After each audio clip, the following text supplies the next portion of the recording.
साथियों नमस्कार, स्वागत है आप सभी का इस वीडियो में।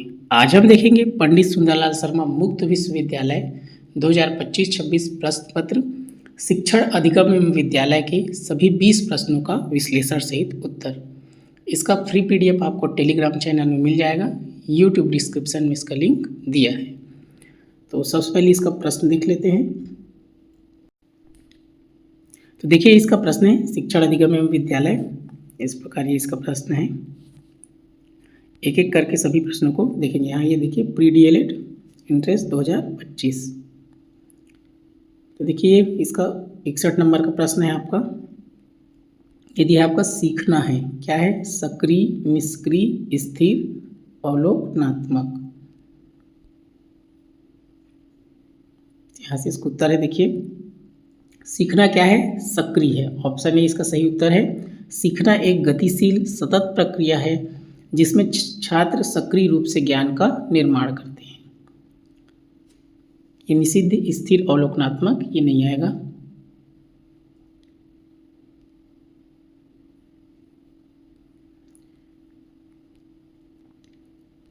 देखिए अगला प्रश्न है, शिक्षक का उद्देश्य है छात्रों को परीक्षा में सफल होने के लिए मदद करना।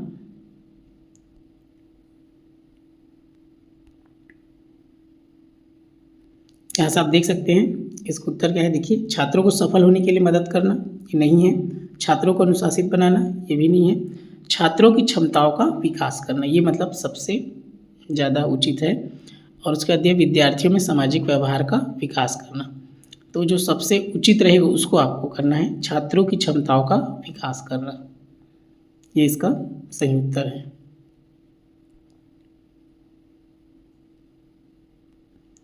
अगला प्रश्न है, गतिविधि आधारित शिक्षण का अर्थ है।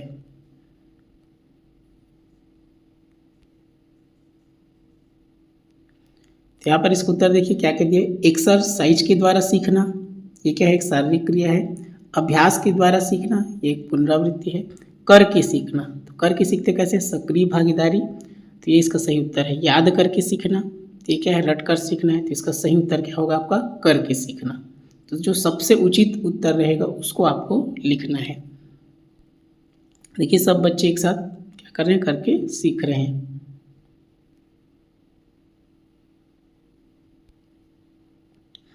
अगला प्रश्न है, प्राथमिक शिक्षा की गुणवत्ता बढ़ाने हेतु राष्ट्रीय शिक्षा नीति 1986 में किस कार्यक्रम को अपनाया गया है?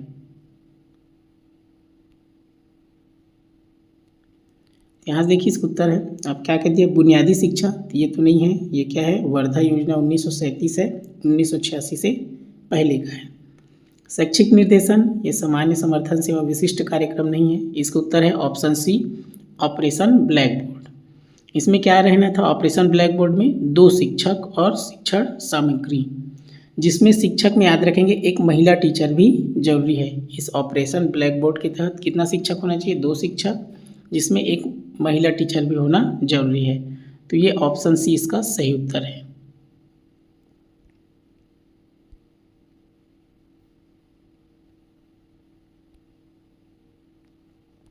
अगला प्रश्न है, भारतीय संविधान की धारा 45 में किस आयु वर्ग तक के बालक बालिकाओं की शिक्षा निःशुल्क व अनिवार्य करने का निर्देश दिया गया है?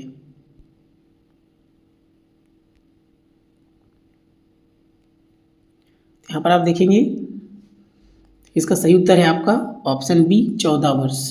तो ये भारतीय संविधान की धारा 45 और 86वें संशोधन 2002 के अनुसार 14 वर्ष तक की आयु के सभी बच्चों के लिए निःशुल्क और अनिवार्य शिक्षा का प्रावधान है। क्लियर हुआ? ये 18 वर्ष क्या है? मतदान की आयु है। 21 वर्ष क्या है आपका? विवाह की आयु है लड़कों का, वयस्कता।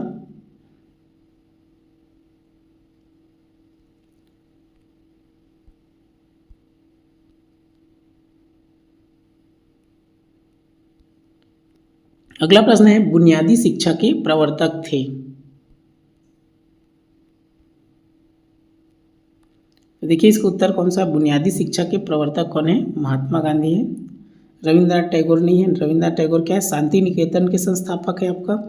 डॉक्टर जाकिर हुसैन बुनियादी शिक्षा के विकास में प्रमुख भूमिका निभाई, वर्धा समिति के अध्यक्ष, लेकिन प्रवर्तक नहीं है। श्री अरविंद समग्र शिक्षा के प्रवर्तक है। महात्मा गांधी इसका सही उत्तर होगा। बुनियादी शिक्षा नई तालीम के प्रवर्तक, हस्तशिल्प के माध्यम से सीखने और आत्मनिर्भरता का प्रस्ताव दिया।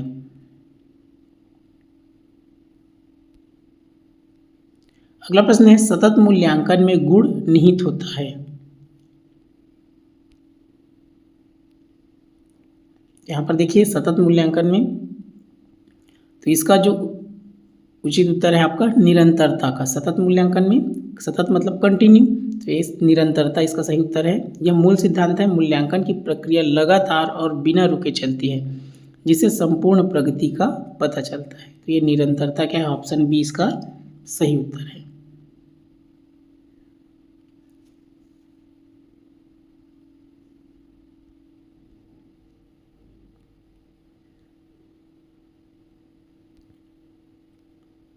अगला प्रश्न है, विद्यालयी शिक्षा के लिए राष्ट्रीय पाठ्यचर्या की रूपरेखा कौन सी संस्था तैयार करती है? किसके लिए? विद्यालय के लिए। क्लियर है, स्कूल के लिए।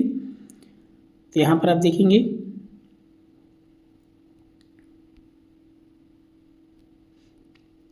यहाँ पर देखिए विद्यालयी शिक्षा के लिए है, इसका ऑप्शन सी सही उत्तर है, NCERT। क्लियर है, ये आपका है NCERT। इसका फुल फॉर्म भी आप याद रख लेंगे। यहाँ से यह संस्था विद्यालयी शिक्षा के लिए राष्ट्रीय पाठ्यचर्या की रूपरेखा, नेशनल करिकुलम फ्रेमवर्क, NCF तैयार करने वाली मुख्य संस्था है। और इनको देख सकते हैं, NCT क्या है? यह संस्था शिक्षा टीचर एजुकेशन के लिए मानक तय करती है, विद्यालयी पाठ्यचर्या के लिए नहीं।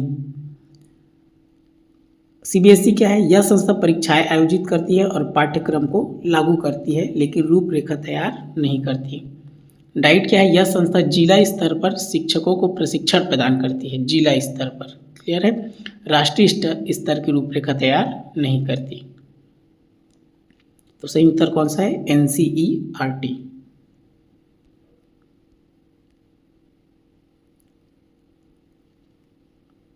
अगला प्रश्न है, शिक्षक को बालक की सृजनात्मकता के साथ क्या करना चाहिए? तो यहाँ पर देखिए क्या क्या दिया है आपका, हतोत्साहित करे, तो ऐसा बिल्कुल नहीं करना है। क्लियर है, यह सृजनशीलता को दबाता है, आत्मविश्वास तोड़ता है। तटस्थता से पेश आए, इससे बच्चे को मार्गदर्शन या प्रोत्साहन नहीं मिलता। तो देखिए यहाँ से ध्यान न दे, यह प्रतिभा की उपेक्षा है, बच्चों पर ध्यान नहीं देंगे। तो सबसे सही क्या है? प्रोत्साहित करें, यह आत्मविश्वास बढ़ाता है और आगे के विकास को बढ़ावा देता है। बच्चे को क्या करना है? प्रोत्साहित करना है, उनको शाबाशी देना है। तो ये ऑप्शन डी इसका सही उत्तर है।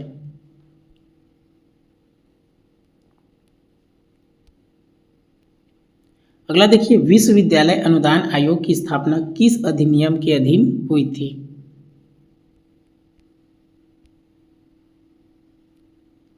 तो यहाँ पर देखिए इसका है ऑप्शन डी सही उत्तर है, UGC अधिनियम 1956। इसको याद रखना है। देखिए यहाँ पर 1953 में आयोग का उद्घाटन हुआ था, लेकिन यह वैधानिक निकाय नहीं बना था। तो UGC को 1956 के अधिनियम द्वारा एक वैधानिक निकाय के रूप में स्थापित किया गया। तो 1956 आपको याद रखना है UGC का।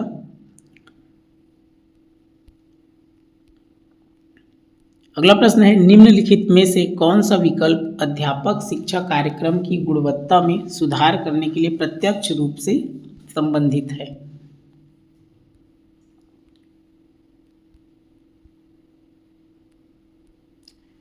तो देखिए यहाँ से क्या कहती है आपका, ICT संसाधनों का उपयोग,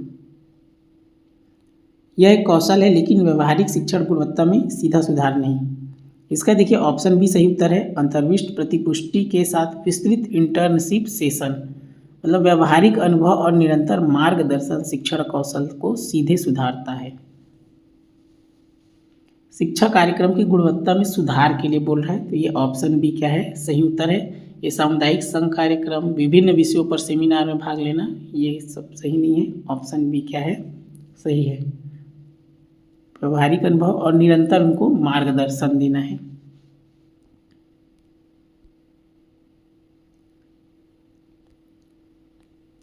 अगला प्रश्न है, स्कूली शिक्षा के गुणात्मक सुधार हेतु सरकार की सहायता के लिए 1961 में स्थापित एक स्वायत्त संगठन है। स्कूली शिक्षा के लिए बोल रहा है, यहाँ देखिए आपका इसका ऑप्शन ए सही उत्तर है, NCERT। स्कूली शिक्षा के गुणात्मक सुधार के लिए सरकार की सहायता, पाठ्यक्रम, पाठ्य पुस्तकें और शिक्षा सामग्री विकसित करना, अनुसंधान करना, किसका काम है? NCERT, राष्ट्रीय शैक्षिक अनुसंधान और प्रशिक्षण परिषद, national council of educational research and training. इसको आपको इसका फुल फॉर्म याद रखना है। SCERT ये राज्य स्तर पर है, NCERT नेशनल राष्ट्रीय लेवल है, SCERT क्या है? राज्य स्तर पर है। इसका भी काम सेम है लेकिन ये राज्य स्तर पर है। राज्य स्तर पर स्कूली शिक्षा में सुधार, प्रशिक्षण और सामग्री विकास। NCTE क्या है? राष्ट्रीय अध्यापक शिक्षा परिषद। क्लियर है? इसका भी फुल फॉर्म याद रख लेंगे। ये क्या है? 1973 सलाहकार, 1995 में वैधानिक हुआ।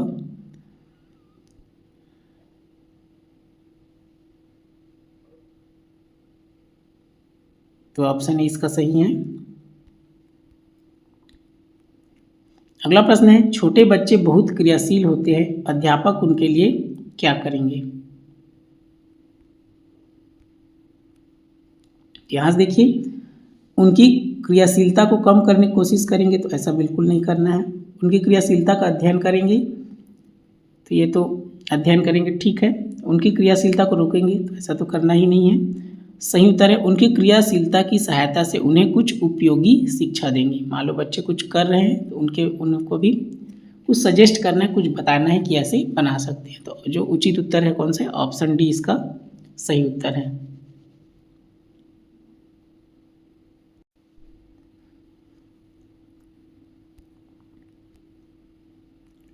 अगला प्रश्न है, शिक्षक को कक्षा शिक्षण के दौरान इस बात का पूरा ध्यान रखना चाहिए कि, देखिए यहाँ पर छात्र प्रसन्नतापूर्वक पढ़े, बिल्कुल सही है। कोई छात्र इधर उधर ध्यान न दे, ये भी सही है। पाठ पढ़ाने का कार्य कालांश के समय पूरा हो जाए, ये भी सही है अपने टाइम पर। तो उपर्युक्त सभी सही है, तो इसका ऑप्शन डी क्या हो जाएगा? सही उत्तर। अगला देखिए, निम्नलिखित में से कौन छात्रों में लोकतांत्रिक मूल्यों की स्थापना करता है?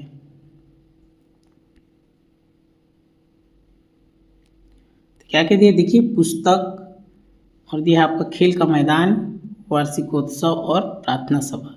तो सबसे उचित उत्तर है इसका खेल का मैदान। देखिए, बच्चा पुस्तक पढ़ेगा तो अकेले पढ़ सकता है।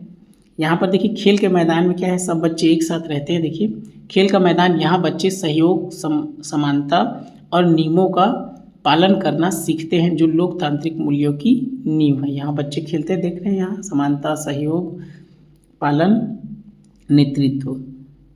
तो खेल का मैदान क्या है? इसका सबसे उचित उत्तर है।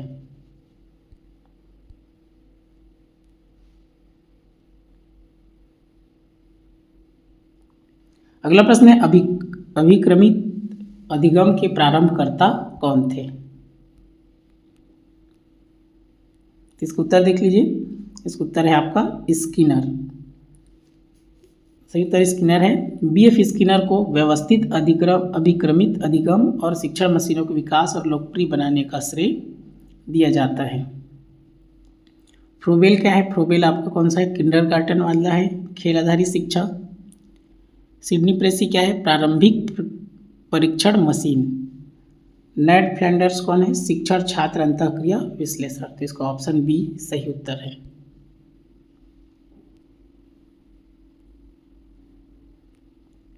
अगला प्रश्न है, प्राथमिक स्तर पर वही शिक्षक प्रभावी माना जाता है जो,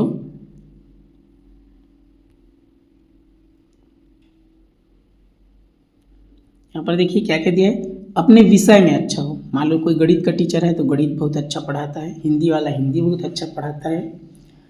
तो क्या है? यह महत्वपूर्ण है, लेकिन छोटे बच्चों की समझ और ज़रूरत के लिए अकेले पर्याप्त नहीं, क्योंकि प्राथमिक स्तर बोल रहा है मतलब 5वीं तक का। क्लियर है? अच्छे व्यक्तित्व वाला हो, व्यक्तित्व सहायक है, लेकिन यह शिक्षण कौशल या छात्र जुड़ाव की गारंटी नहीं देता। वार्तालाप में अच्छा हो, अच्छा संचार एक तरफा नहीं होना चाहिए, छात्रों की सक्रिय भागीदारी भी चलिए, कोई टीचर वार्तालाप में अच्छा है।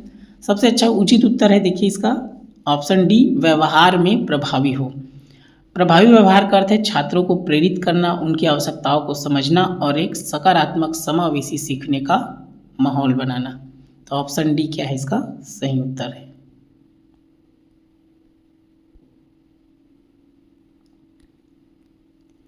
अगला प्रश्न है, शिक्षा का यथार्थवादी लक्ष्य क्या है?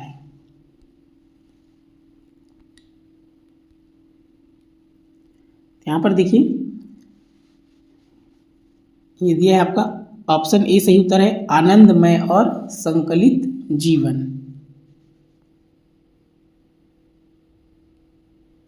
ये हो जाएगा इसका ऑप्शन ए सही उत्तर है।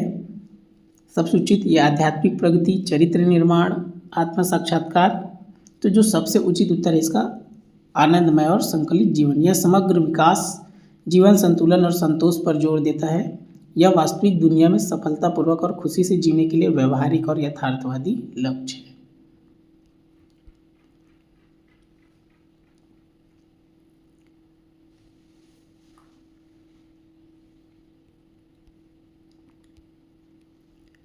अगला प्रश्न है, छात्रों का निरंतर आंतरिक मूल्यांकन होना चाहिए।